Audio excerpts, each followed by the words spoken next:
Welcome back, 6:37 Morning Glory. I'm David Bullin for Mike Graham. Thanks ever so much for your company. New Year's Eve, are you ready? Are you all prepared? Do you know what you're doing tonight? Do you know what you're wearing? Keep an eye on the weather as well. I think here in London they're looking at the weather. I know Hogmanay has been cancelled in Scotland. Here in London they're looking at the weather and making some sort of final judgment on what will or will not go ahead. So make sure you check the latest headlines. If we hear anything on that, of course, I will bring it to you. We're in the middle of going through this morning's front pages. Peter Bleksley, former Metropolitan Police detective, joins me this morning. We'll just finish these. The Sun front page. This is one for you, really, Peter. Now we want justice for our Liam. This is Liam Payne, of course. A judge in Argentina, said 2 hotel staff sold the One Direction star cocaine. A pal, a waiter, and the manager showed neglect by leaving him alone and vulnerable. He died, as we know, from falling from a balcony. Now, this is going to obviously be a big sentence for them because they're complicit. It's a very, very sad story. It is. And, of course, these are only charges, so no one has been convicted yet. No. And whilst it's in a jurisdiction many thousands of miles away, I'm still going to be a little bit responsible around what I say. Yeah. These are very different charges to those that would be brought in England. Yeah, so they've been charged with negligent homicide, which is apparently their equivalent of manslaughter.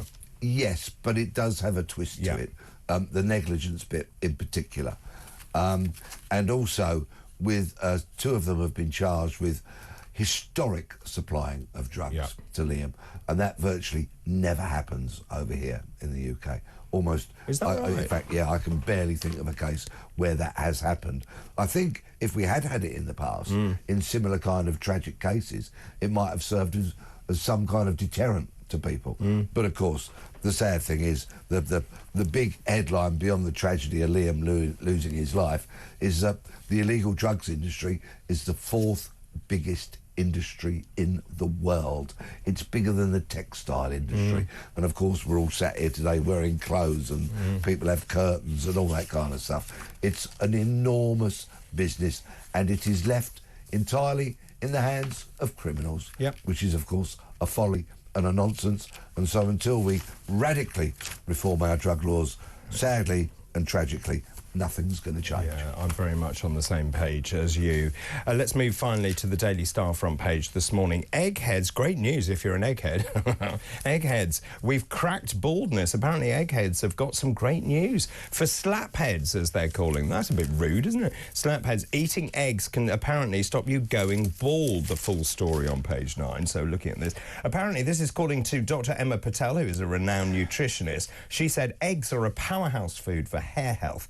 They're packed with biotin, the protein that makes up our tresses, as it says. People who eat eggs 3 times a week had stronger, less brittle hair, experienced fewer hair shedding episodes over a period of 2 months. I don't buy it. By way of being the exception that may prove the rule, I've eaten eggs by the dozen all my life. Right. I love eggs. I'll be going home. Well, you've got a great head of hair, Peter. No, I haven't. If I turn around, you'll see the hollow, sad truth about it. I'm completely bald on top, and so I disprove that theory completely. Yeah, I agree. I don't think there's any truth in that at all. Let's move on, shall we? This is the Telegraph this morning.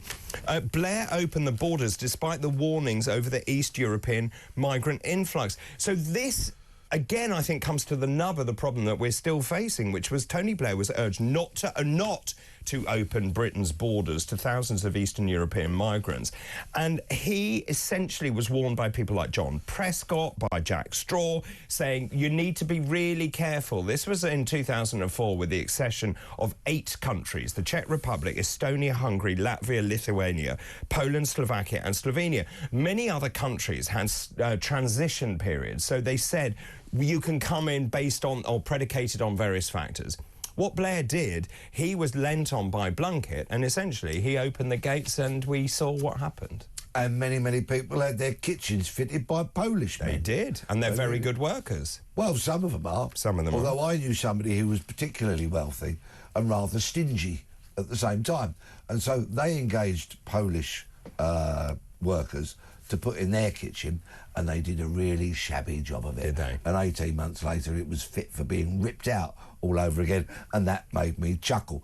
But of course, on a very serious note, it did undermine, correction, Bleksley, the wages of so many tradespeople over here. 100%. Who were previously working for a decent amount, which gave them a reasonable living. They could pay their mortgage, go on holiday, have a car on the driveway, all those kind of things which people would want and like. And then suddenly they were being undercut because so many of these migrant workers that came in didn't bring their families, so they were living 6 to a room, 8 to a room, paying the rent between them, sending millions upon millions of pounds back to their home countries. And many, in fairness, some did return because they made so much money over here, they then returned to their home nations as wealthy people because they built homes and all that kind of stuff. But the cost of it was catastrophic to the tradespeople of this country. And why have we not got so many tradespeople now? Yeah. We can rewind to this, because they saw their fathers being undermined as tradespeople. So when you look at the numbers, they predicted you get about 13,000 people coming to this country. They were woefully wrong in that. Many more came in, 87,000 or thereabouts initially. Just in terms of that, though, I think this was the beginning of the movement for Brexit, because this is where people said, hang on a minute, you just can't have people coming here from all over Europe, undercutting, undermining our tradespeople in this country. There's no sovereignty left of this United Kingdom. And actually, I think this was the beginnings of Brexit. I think that's a really interesting observation. And in furtherance, I would say, it also shows the disconnect which exists, so irritatingly so, between the political classes and the rest of us. Because, for me, I really value a quality tradesperson, whether they're a chippy, a sparks, a plasterer, a tiler, a roofer, and the list goes on. They are really skilled people who do very important work. And the minute they all started to be undermined by this mass influx of foreign labour, then youngsters didn't look up to them, didn't admire them as much, and consequently didn't pursue Dad's role in going to get that apprentice and then being a tradesperson themselves. And what's happening now? There's a huge dearth, a huge shortage, and they're crying out for them. But I blame Blair as well. He kept saying that we want 50% to go to university. Actually, those people who had a trade, who did an apprenticeship, have a great career ahead of them. I have to say thank you very much, by the way, to Danny, who mended my boiler, Ollie, who mended my plumbing. But you're right. So if you find a great tradesman, you want to hang on to them. Yeah, absolutely. They're the backbone of the nation. They're what keeps the heating on, the lights on, the water flowing. Welcome to my Christmas. Peter, thanks very much for the moment. Sadiq Khan gets a knighthood if you are just waking up. PM Knight Khan in a reward for failure. That's the front page of the Daily Telegraph. Loads of other papers have the same story. The Daily Mail this morning, PM's reward for failure. Sadiq Khan is knighted. How does that make you feel this morning? Does it stick in your throat? Lots of you getting in touch. Mandy from Guildford, Dr. David Khan getting a knighthood. It's a joke, and made the whole system of giving knighthoods a whole joke now, and I, for one, have no respect for it.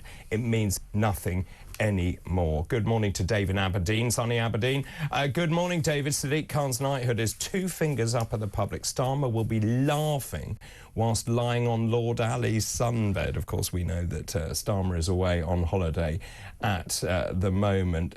This is interesting. Good morning, David. Peter answered the question about why this useless individual has received a knighthood. Votes. Khan is focused on the brown element of London, which is rapidly becoming the majority and re-elected. Starmer wants those votes, so what better way than rewarding Khan? It's a damning indictment of the mediocrity that London has come to represent. Actually, that's a brilliant point. Of course, both of them lawyers, but I think there is a huge mediocrity in people standing for public office. Oh, absolutely. And of course, the trouble is, when so many of them do get into public office, what they then chase are riches. They want money.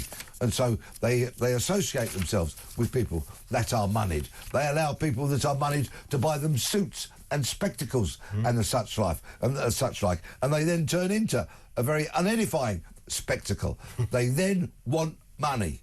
They get into these high offices, they want the honours, they want money, they go off after their political lives into these speaking gigs, these consultancy gigs, and all that kind of nonsense. But what has made me chuckle in recent times is watching some very, very average MPs getting elected, getting booted out, essentially, because they lose their seats. And, of course, they've previously been on 80, 90 grand a year. Yeah. And then watch those talentless half-wits struggle to get a job that pays anywhere near what they used to get for sitting in Westminster. But they're so unprepared. That's the whole point, isn't it? They come out into the open jobs market. They have no skills that are actually transferable. And, of course, that's why they're not being employed. So it's going to be interesting. And that's why a lot of Labour MPs, first-time Labour MPs, are looking at Keir Starmer thinking, I'm deeply nervous about the direction of travel, based on that mega poll I talked about yesterday. Yeah. And the direction of travel for Labour. Let's go to a break. After the break, we'll talk more about what's going on in the papers, some other big stories as well.